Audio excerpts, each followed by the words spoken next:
I feel nauseous, believe me. Never had a lot of shit come easy. Had to work hard, struggle just to be me. Had to rise up just so they could see me. Did what I had to do just to feed me. And what was left over I put towards my dreaming. But the only thing in life that has meaning are the things you gotta work for, believe me. Take into your hands a plan your own hands can land. Man, feeling well, man. What's your name? My name is Cardi Cornish. And you a legend? I'm a legend. You're a legend here in Baltimore City. Where we at right now? We live in the 17, Pennsylvania Avenue. The legendary Pennsylvania Avenue. Man, the last time I saw you here, you were doing something just across the street here. What were you doing? Oh yeah, I had some food left over from an event. We brung it out. We fed a couple of people, man. Why you do that? Nice soul food. Why you do that? Man, the love that God has shown me in Christ, man, it overflows. That's how it overflows. Yes, sir. We got more than we can use. What's happening within San Antonio, Winchester community, but the age group is getting younger. Children under the age of 18 being murdered in San Antonio has a high peak right now. So our goal is to catch the children.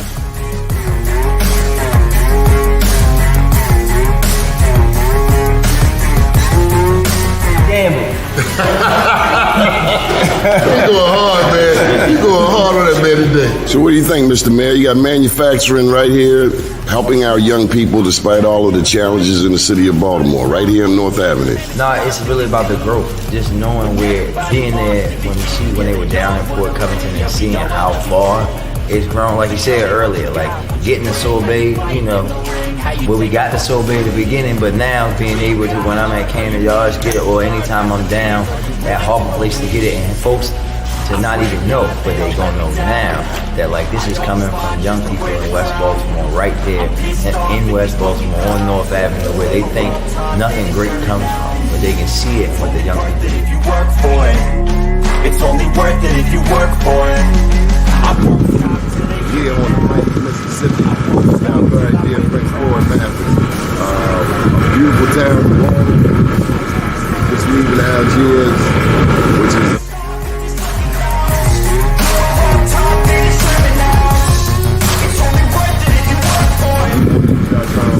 an update 10 years since Katrina.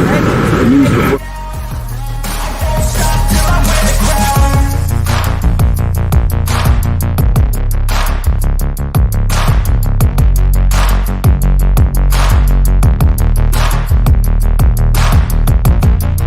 All right, y'all, this is what I came to New York for. Besides the Black Wall Street Awards, we're going ahead and get some of this real good jerk chicken. Johnny Glover, out.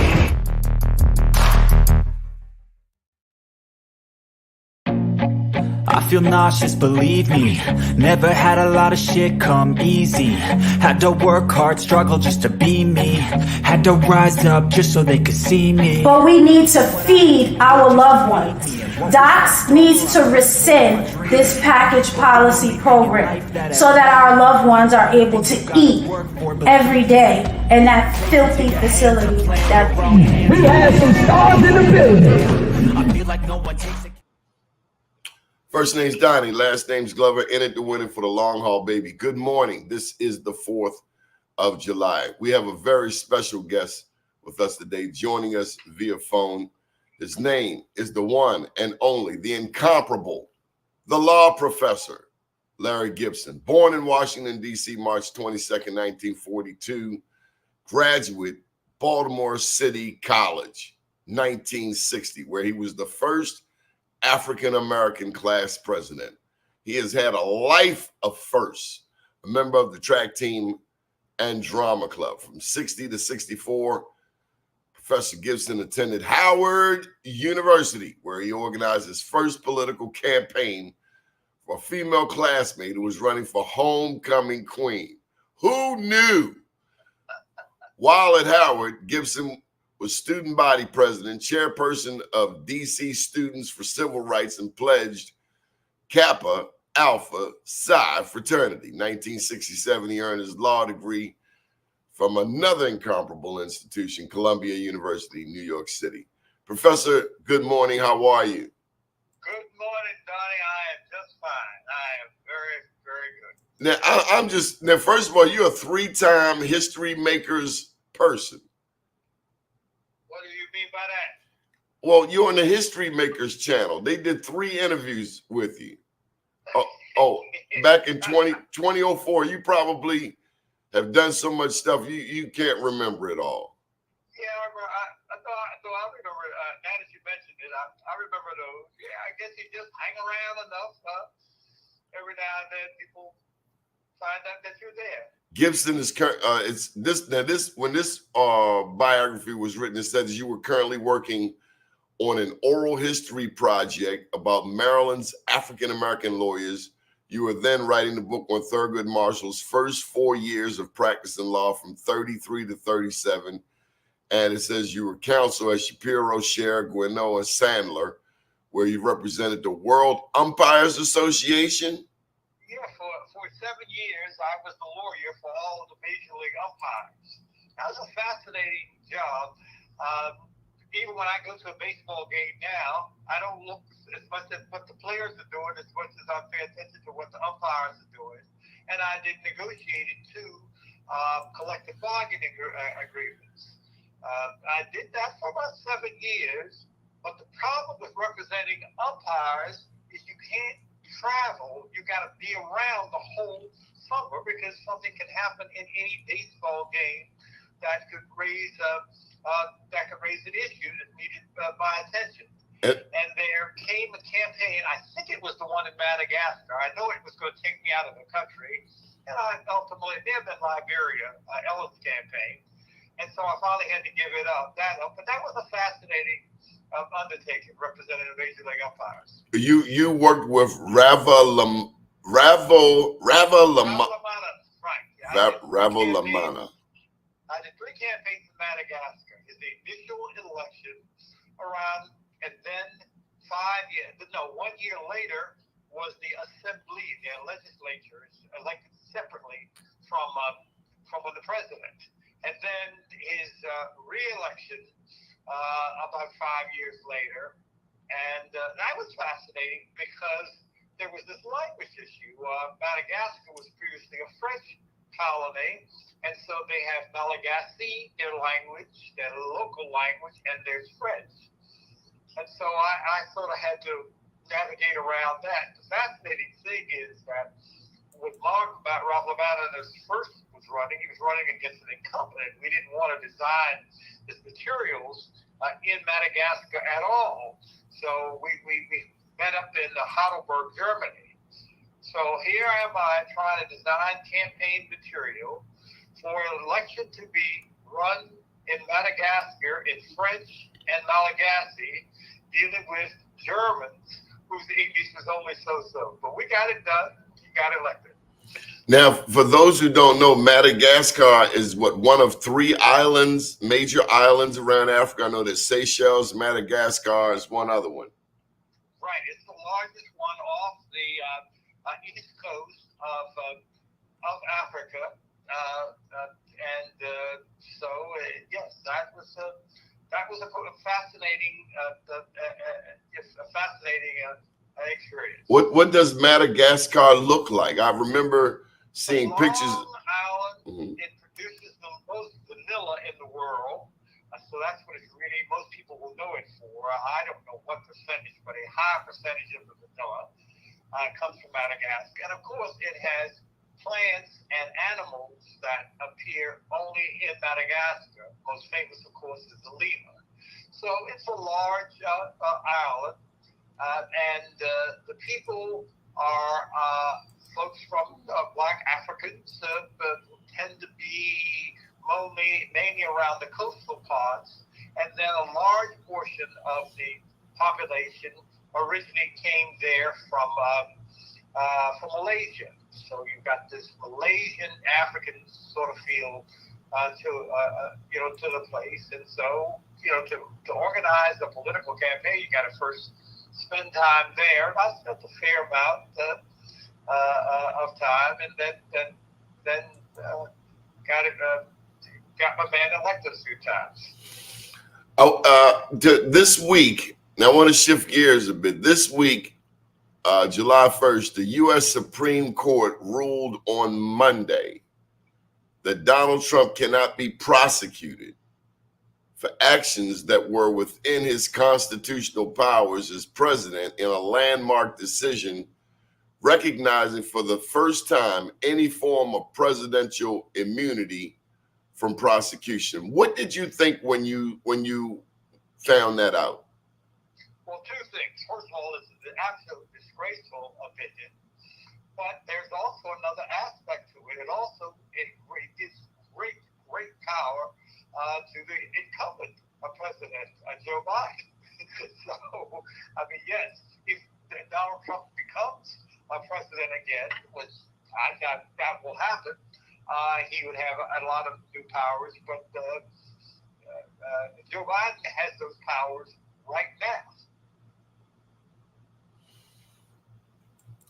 Okay, I have so many questions to ask you. Where is this country going, Professor? Well, I'm more optimistic than I've been for a while. Really? Oh, yes. I'm frank. For the last few days, I've never known recently when I've been so proud of my political party. As you know, I've been running political campaigns in this country for a lot of years. I'm 82 years old, and so I've been very much involved in politics for a long time. And the Democratic Party is made up of a lot of coalitions, and so therefore it's very difficult to get consensus, and people panic when things happen.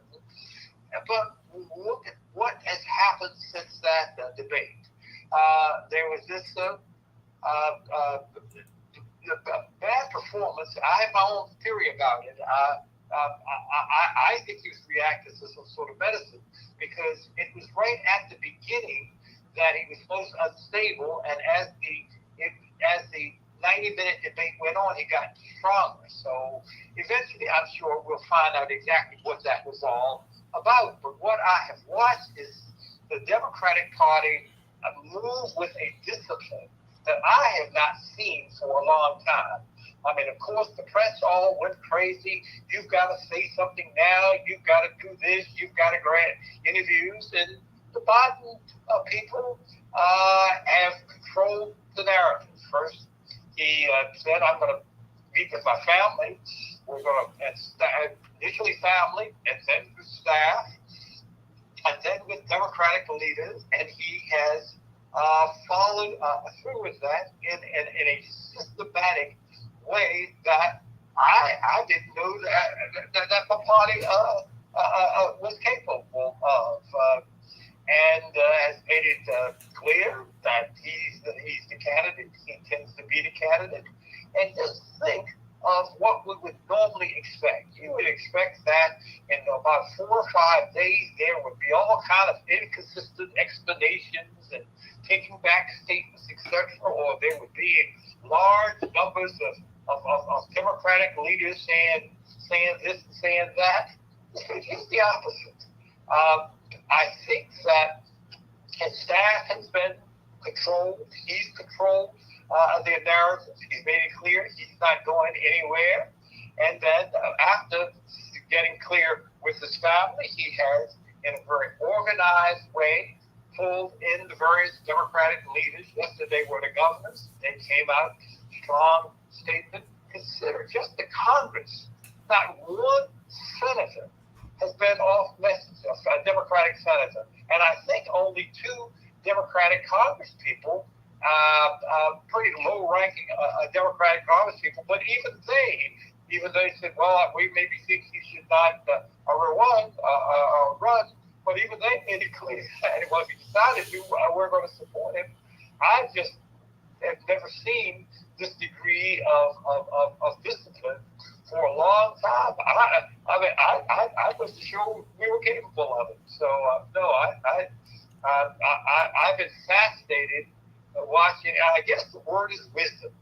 I think that folks got the media just really went berserk. But of course, you and I know that debating is virtually irrelevant to the job of the president.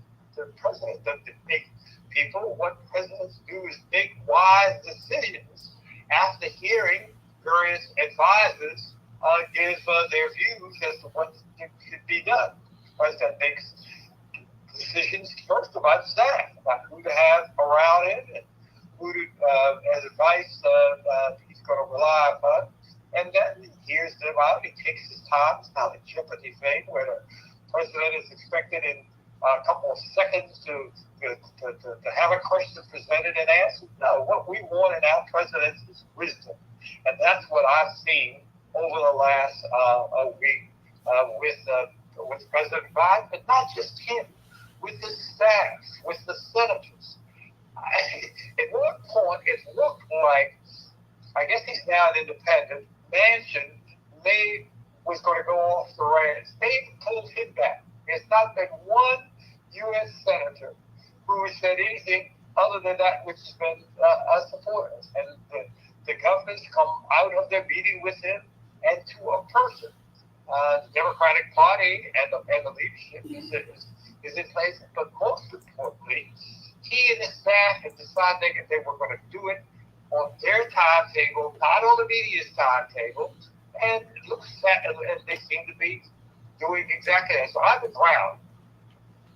So I wanted to speak with you about this presidential transition project known as Project 2025, a collection of conservative and right-wing policy proposals from the Heritage Foundation. Professor, they spent $22 million to come up with a 920-page document that lays out, if you ask me, an attempt to take this country back 150 years. You're absolutely right, but here's what surprises me about that. I mean, the Heritage Foundation has been wanting to move us back for an awful long time, and an awful lot of right-wingers have wanted to do so. But I've been surprised that they released the game plan prematurely. I don't know what accounts for that. I've been saying that this is what they intend to do, but I really had not expected them to lay it out, and I'm certainly glad that they did, so the whole country can see how anti-democratic this is, so we lucked out there. Professor, now we're talking inside baseball. I thought of that yesterday, like, wow, they have telegraphed a move. Like, you think of boxing, you think of football, they telegraphed the move, which gives everybody else a better chance to prepare for this onslaught. And you said, as you were describing the Democrats just moments ago, that the Democrats, you were proud of the Democrats for fighting. Quite often, it seems like the Republicans know how to fight better than the Democrats. Could this be a sign that the far right is panicking and scrambling? I think they got overconfident for some reason. I don't know why they put this in writing, because these are things that if they hadn't put in writing, they would be denied. They say, oh, no, we don't plan to do this. Now they have actually put it in writing. The public can read it. Let's just take what they want to do with the Justice Department. I was in the Carter administration, President Carter. Tell Child I'm 82. I was the Associate Deputy Attorney General.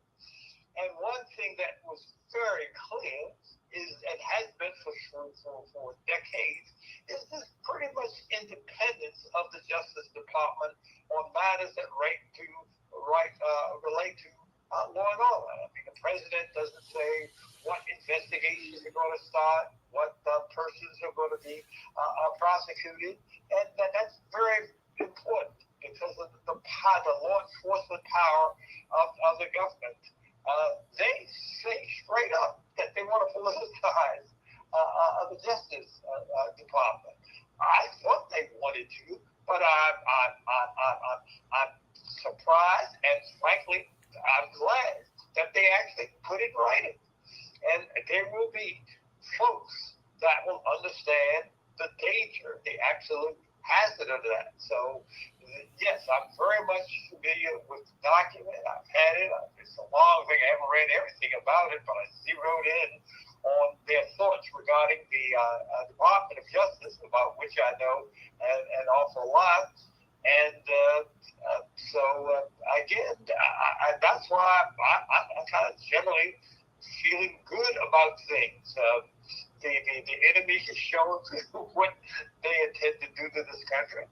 And I believe that most of the country will not go along with it. Now, people will be fooled by the polls, but they ought to understand that by now. Remember, 2 years ago, that was going to be the red wave. The Republicans were going to win 43 seats in the Congress. And, well, we know how that turned out. The Democrats picked up, I think, one in the Senate and lost maybe 3 in the House. I don't know exactly what's happening with polling.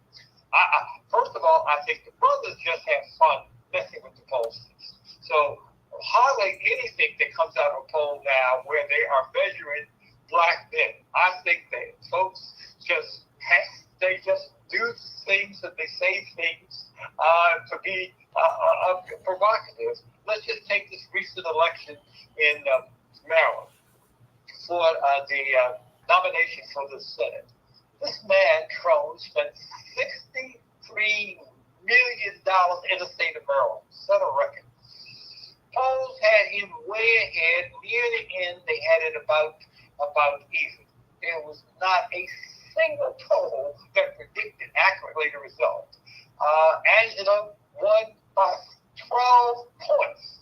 Nothing ever came close to that. And I still don't fully understand it, but could it be that people did not like the thought of someone buying the Senate seat?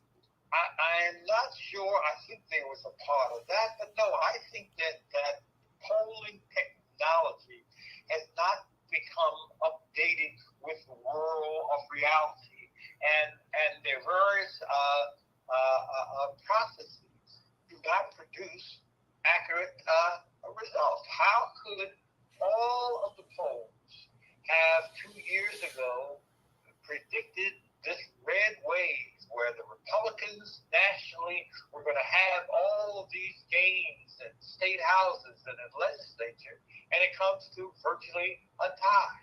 How can all the polls say that Mr. Trump was going to win? And the one thing is always fascinating. They always predict, well, black people aren't going to come out, or they're start shifting to Trump, etc. And I haven't had time to sort of sort out what is this all about. I believe that young African Americans enjoy just messing with the pollsters. I don't have a full explanation about this, but I do know that for the last few years, most of the polling has just been unreliable. But so I'm gonna get some time to sort that out. Let me shift gears for a second on that very note. Why does Donald Trump speak so much about the black vote? Is the black vote more powerful than we as a people realize nationally? Donald Trump is probably being victimized by whatever is happening with the polling industry and technology too. He's probably being told, boy, you can move black folks. And of course, black voters are maybe the most sophisticated voters in the country, because we've had to rely so much on the vote. The vote had been denied to us, and so we're just thoughtful and skillful voters. And so they've probably told him, "You got some opportunity here."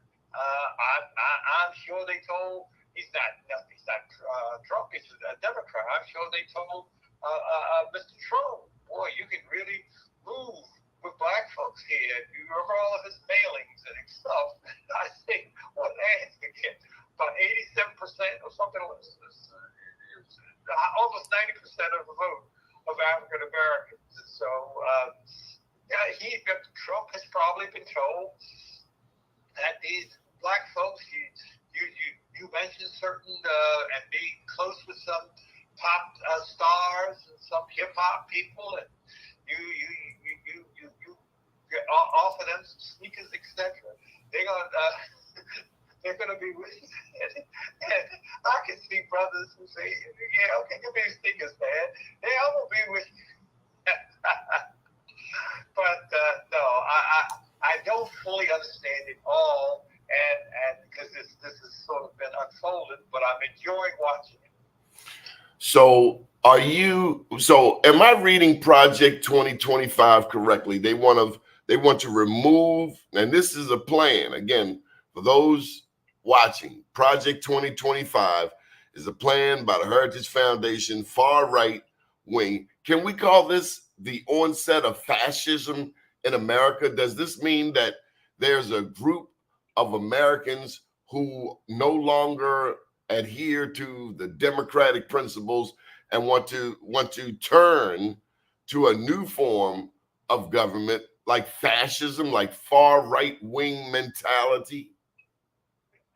Absolutely. We have a part of this population of the country that believes that this a very narrow part of this country should be really making all the decisions, and that they feel threatened by the pluralism that's developing.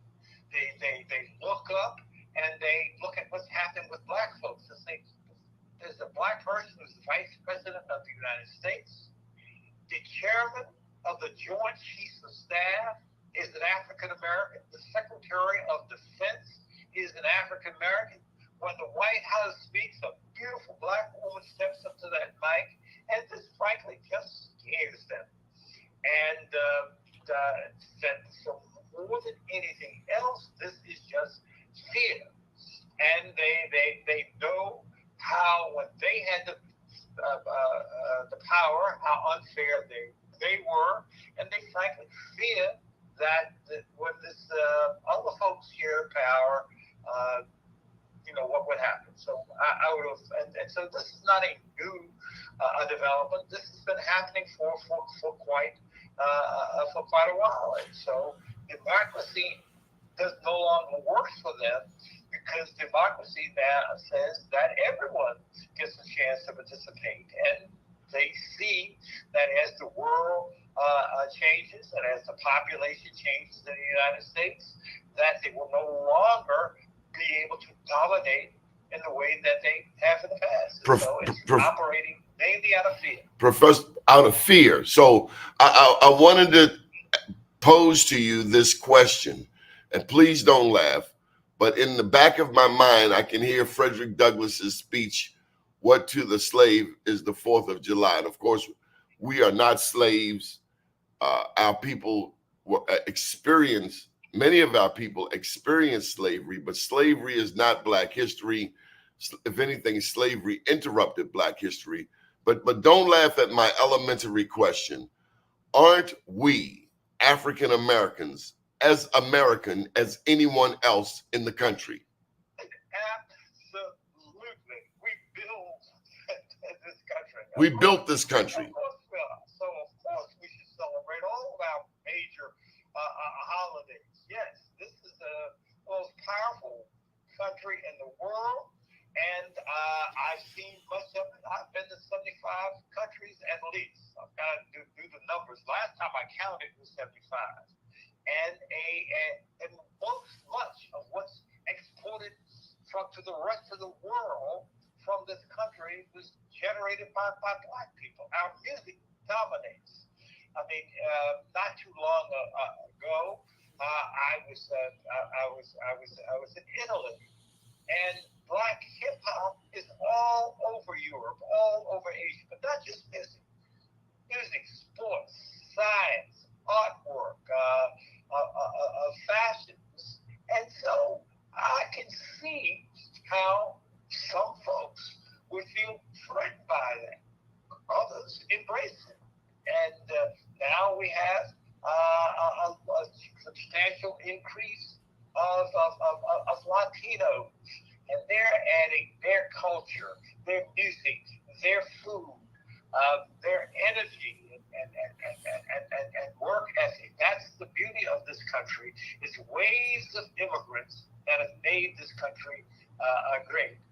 And but the funny thing is, I've never fully figured this out, but I've noticed that for some reason, a large portion, or significant portion of each immigrant group, as they come in, somehow will then want to pull up the ladder and not let the next group come in.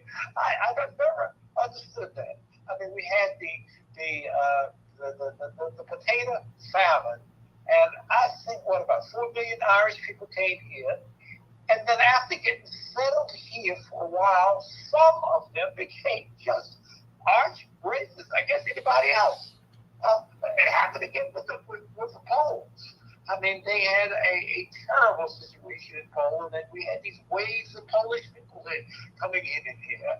And then, if you did a survey a few years later, some of the most anti-immigrant people would be Polish people. I've never fully understood that. Well, that is the phenomenon that constantly repeats itself. But we can power through that. Well, along those lines, our beloved former Baltimore City State's Attorney, Marilyn Mosby, was able to avoid jail time. She was charged with borrowing her own money. Yet, Supreme Court Justice, and I'm trying to say his last name without rhyming it with jackass, but Clarence Thomas has to be the most non-black man in the world. Can you explain this Supreme Court justice? I mean, you did a book on the first black Supreme Court justice, our beloved Thurgood Marshall, straight out of Baltimore. How could a black man agree with the things that Clarence Thomas has? How? Well, we've always had Uncle Tom with us. That's not a new phenomenon. And other indigenous groups have had people who just decide that it's in their own interest. They're going to be supportive of, and they're actually controlled by the dominant group. That's not a new phenomenon. I suspect if you go across the world, you'll see that. That's just some percentage of an oppressed group is going to have some members of that group cast their lot with the oppressors. That's not unique to Thomas. That's not unique to African Americans. That's just a part of what happens. And maybe by being old, I can see that. So the Project 2025 wants to get rid of federal agencies. This would put the sole power in the hands of the president. The part I really want to ask you about, Professor, because you and I have never, I don't know if we've ever discussed God, but I presume, like most people, you believe in God. Well, let me be clear. Most people know that I am not organized. I'm not with organized religion from a personal perspective. I grew up. My parents were Pentecostal in Church of God in Christ, but no, I I've been very much involved with churches and ministers, etc., and as other organizations in moving political matters. But from a personal perspective, I'm not personally religious. Well, I'm trying to understand that now. Don't laugh at me again. I'm trying to understand when far right conservatives talk about God, are they talking about the same God that Walter Scott Thomas and all of our other black preachers are talking about? Is their Christianity different than our Christianity? And I'm speaking specifically about the church, because I understand that everything, our institutions, all of the institutions that have evolved out of the black community, in many ways come out of the church. Well, I mean, because the church had buildings, it was a place where black people could get together. Many parts of the South, only at churches where they would tolerate a gathering of African Americans. I'm very much with ministers in the campaigns I've run. I've run campaigns in the city since 1968, and ministers, churches were very much involved. I mean, churches had chairs. I mean, whole meeting. They had buildings, so it's logical that the facilities, the leadership, the ability to speak that ministers have would be useful. And churches have played a major role in the history of most countries, and certainly as it relates to the advancement of black folks. So I'm not saying that there has not been an important role for some churches, while on the other hand, as they were advancing, there were many other church leaders that were trying to hold us back. I mean, churches are an important part of most places because for the reasons I just mentioned. They're led by charismatic people. They have buildings. They collect money. They have the ability to get things done. I mean, during the early years of my political involvement, they played a major role in elections back in the 70 and 80. So I'm not denigrating churches, but they're churches on both sides. I've always been fascinated with the concept of an event starting in which is competitive, and both sides are praying. Both sides are asking. Okay, well, the fourth, with them. The fourth principle, they have a forefront plan: restore the family as a centerpiece, dismantle administrative state, defend the nation's sovereignty. And I don't know if that means we're going to be going around being a bully, but the fourth one, this is where they write, and I'm talking about Project 2025.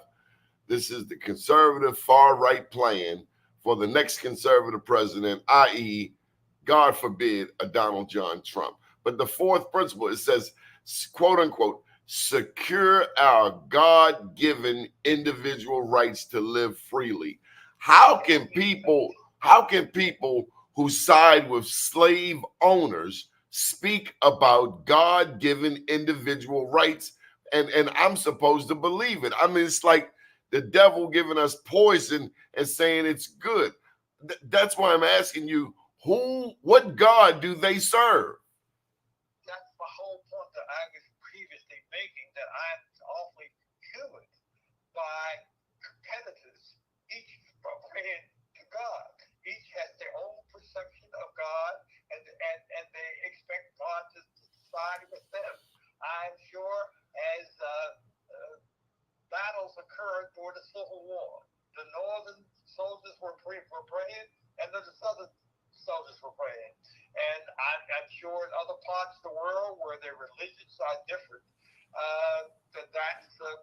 that's also the activity. So each group has its own perception of what is God and the role, and that's probably comforting to both folks. I mean, I've got my own views of things, but it's helpful to believe that there is some supreme force that's going to side with you when folks on the other side are praying to their version of the supreme force. But these are the same people who have no problem enslaving another human being. I think back to the slave Bible in America. The slave Bible that was just a portion of the much larger Canaan Bible with the 66 books in it. These people have a history of using religion. And so my next question is, are we as African Americans gullible to religion as it relates to politics? Are we naive as it relates to what others have done to us in the name of Jesus? Well, I think we've seen all of that, but also we have been smart, and so we've used the tactical advantages that come with churches and ministry and the buildings, and as I said, the chairs. So, no. I think that, as I said earlier, most groups have some belief that their side is going to be supported by what they regard as God.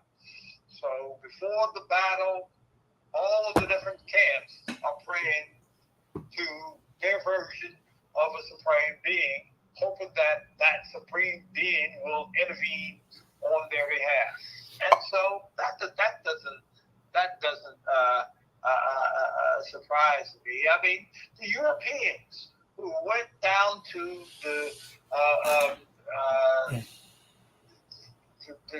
on the Crusades, to the holy, what they call the Holy Lands, travel over mountains to wage war. In their mind, they were going to acting in the command of God, whereas the people there, mostly Muslim at that point, they were praying to their version of God.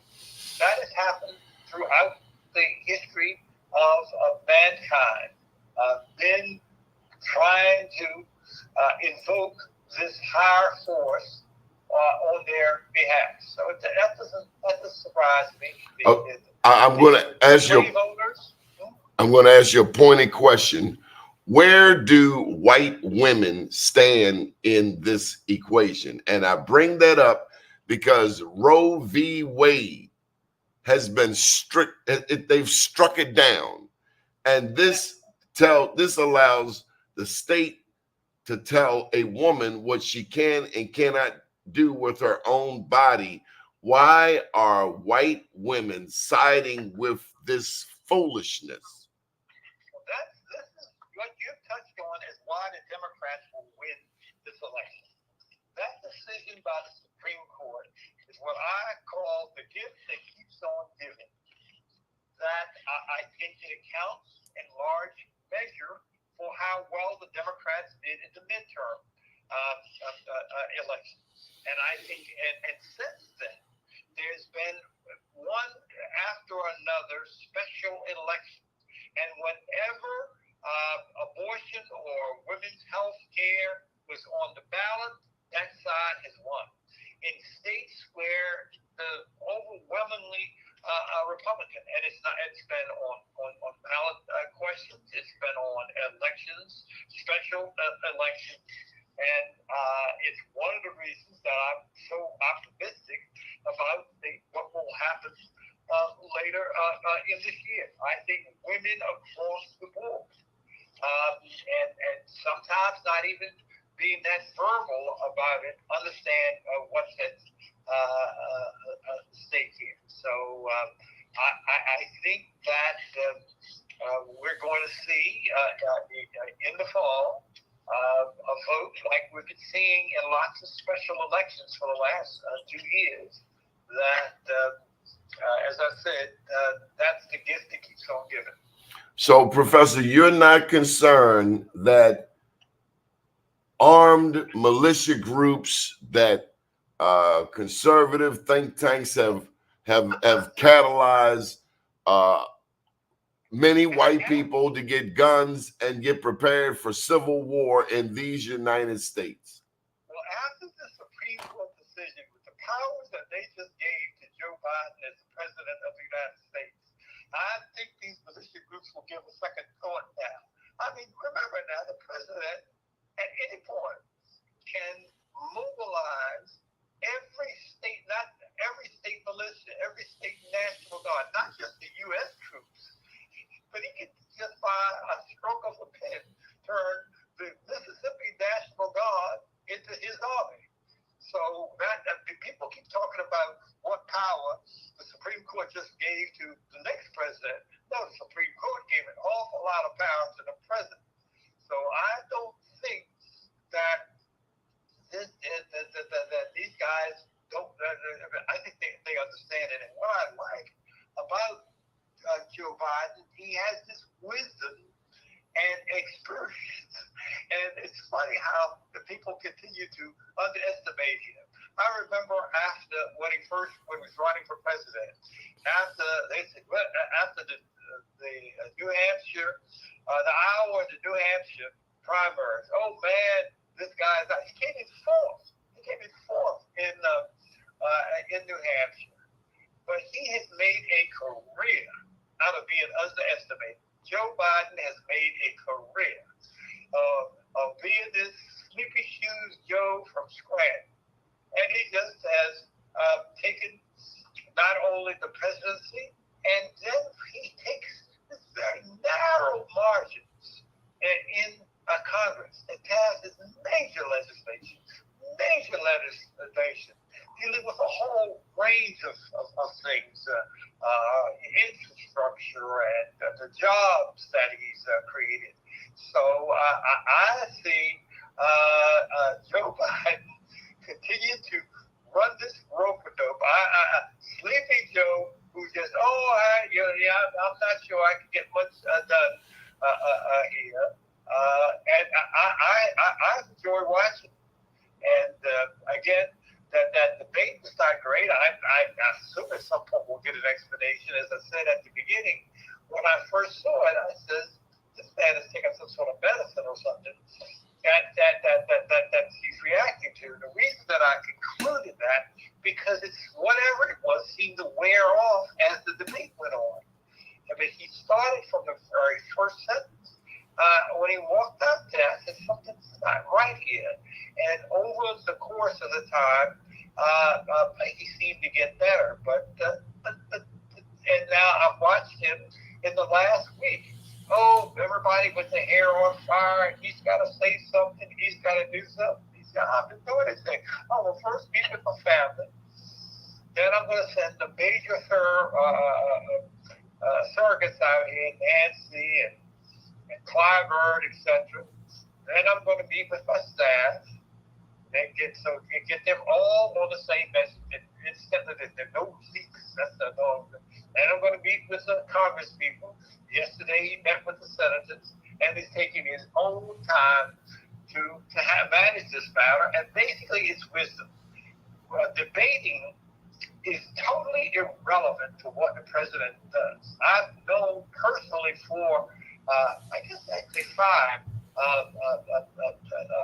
presidents, and at no point do they engage in that activity. The job of a president is to make decisions, to make wise decisions about 3 major things. Who will be his advisors? Who will he make powerful by appointing to the various positions? What to do? Are you still there? Loud and clear. What to do? The second question is, after these who, is what to do in terms of selecting from the options that these advisors and situations present. And then when? Assess the timing. When to do things. It requires wisdom. The principal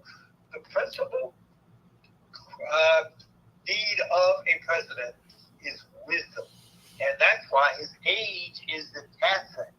And you get plenty of people who can speak and be glib. And what I see is the way he is last week managed this matter is with wisdom. And that's the way he's been running the country. And I feel better now than I have for a while. I got to get this question in. Who wins in the November runoff between Larry Hogan and Angela Alsobrooks? Well, Angela Alsobrooks. I'm still just amazed and thinking about it. How did someone spend $63 billion in barrels? This is all right.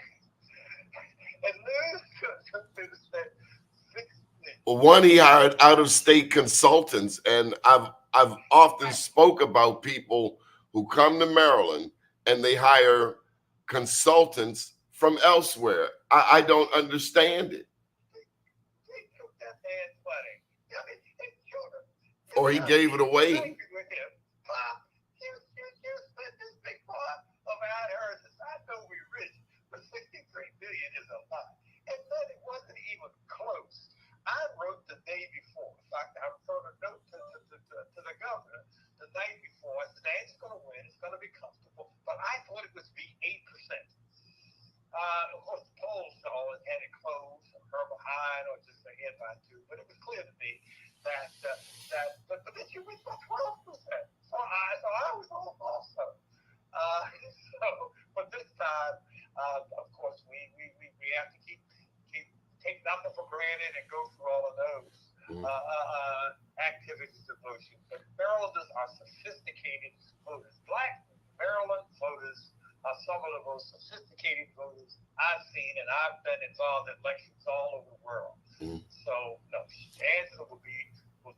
Angela Alsobrooks will do just fine. How is this governor doing? Wes Moore, I've heard his name this week, dropped in presidential election conversations. He's doing a good job as governor of Maryland, and that's what he should stay focused on, and he seems to be staying focused on. I mean, the press and others will sort of drop his name here and there, but everything that I see is he's on track. Okay, and then I have to ask you about your fellow Aries, Mr. Mayor Brandon Scott. How is the mayor doing? That brother, he reminds me a little bit of mine.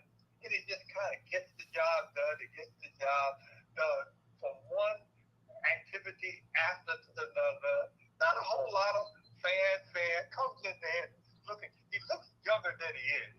I mean, remember now, he had about 10 years in elective office in City Council before that.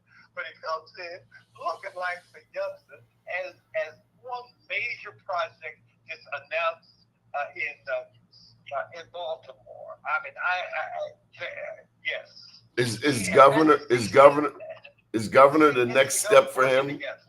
Well, that's what I'm fascinated. Watching these two brothers work together, and then you add Adrian and then the senator. Remember now, in population, we would not be expected to have this kind of power in the state. What you got? The Speaker of the House, the Treasurer, Adrian Jones. Then my former student is the President of the Senate. These folks are working collaboratively, and of course the whole country. She's Speaker of the House. Speaker of the House. The whole country's amazed at how fast they move the thing regarding this shit. So I think Brandon Scott. Could he be the next governor? I'm not projecting that far ahead. I very much oppose the term limits because it normally takes about 3 terms, and I hope that we will get back on the ballot, reversing that decision and place these term limits because it takes about 3 terms to get stuff really done. It's Schaefer's 3rd term that he had progress in Baltimore. Mayor Smoke's third term is where he made his progress. And so that question K decision and put term limits was a mistake, and I hope that's reversed. And to have term limits on a controller, that is absurd. I don't. That was a mistake, but that can be reversed. I don't know if you know this, but my first 2 years of high school was at the historic Baltimore Polytechnic Institute. Any thoughts on the Baltimore City College Knights taking over Baltimore baseball? I talked to Kurt. Yeah, I know. Those were friends. Those were friends of mine. I'm just delighted that we kept ownership of the Orioles here in Baltimore. Now you're talking about personal friends, of course. I am delighted. And so, yeah, you spent a couple of years at the other school. But I have to commend at the same time, City College is being renovated. And I'm not sure how many of our shows you listen to, but it still troubles me that we have garnered $15 billion at minimum through the Maryland State Lottery since 1973 with a initial promise of money for education, but yet we have schools that close because of inclement weather, either too hot or too cold. Yeah, but let's look at what's positively happening. Several of our old high schools simultaneously over a 3-year period will be modernized, air conditioning and the like. I am looking at this as a former school board member. I was from 1969 to 75 on the school board. If we were going to renovate a high school, it would kind of like be one at a time. Here, we're going to be renovating most of the major high schools simultaneously. I mean, the ability to get things done in the state to me is amazing, because I remember how slow things in the past were, and we would never be thinking of renovating several high schools all at the same time.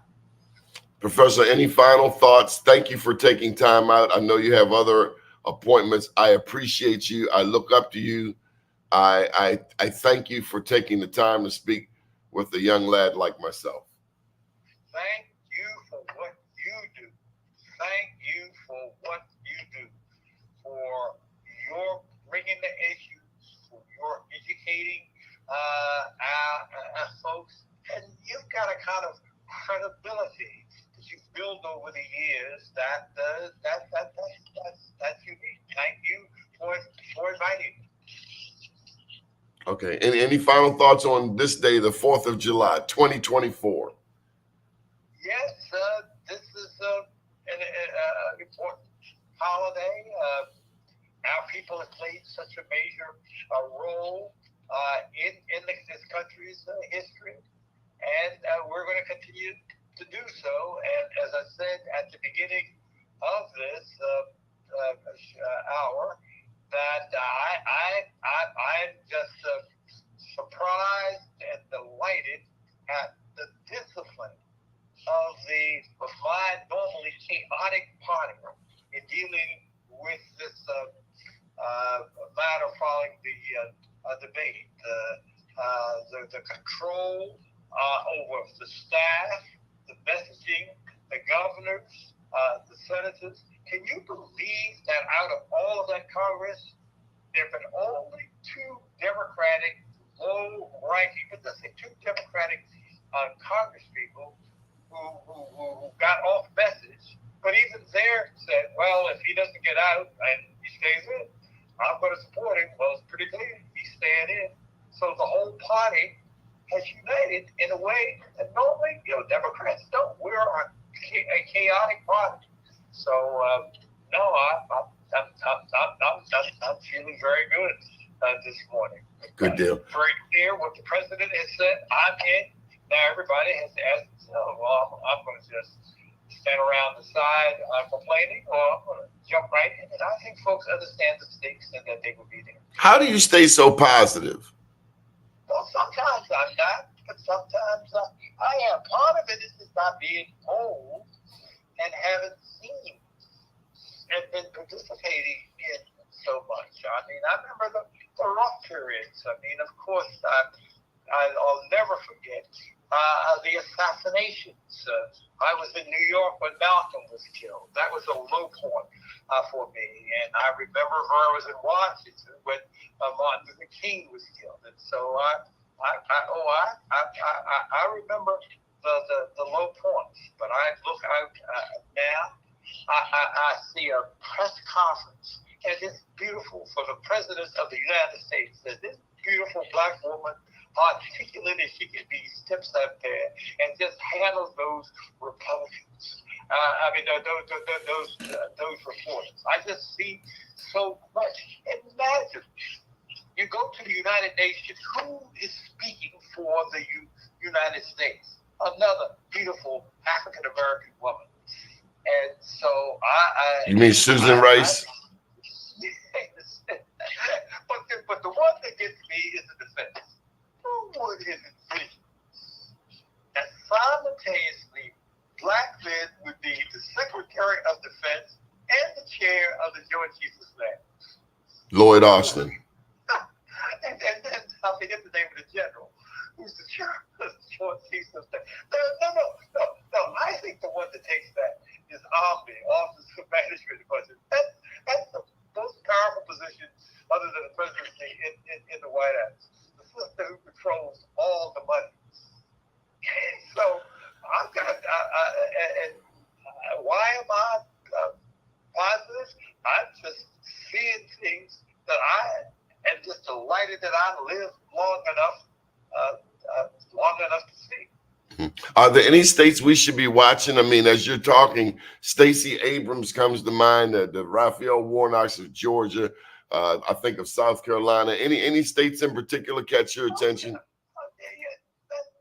lots of them. But then what I delight is that this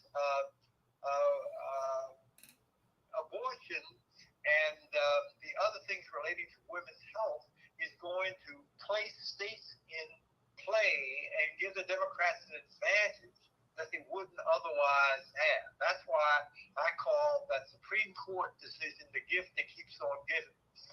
Because we've seen repeatedly that voters, white and black, male and female, and particularly female, respond to that. So I think it's almost like an insurance policy that they gave to the Democrats when they made that decision.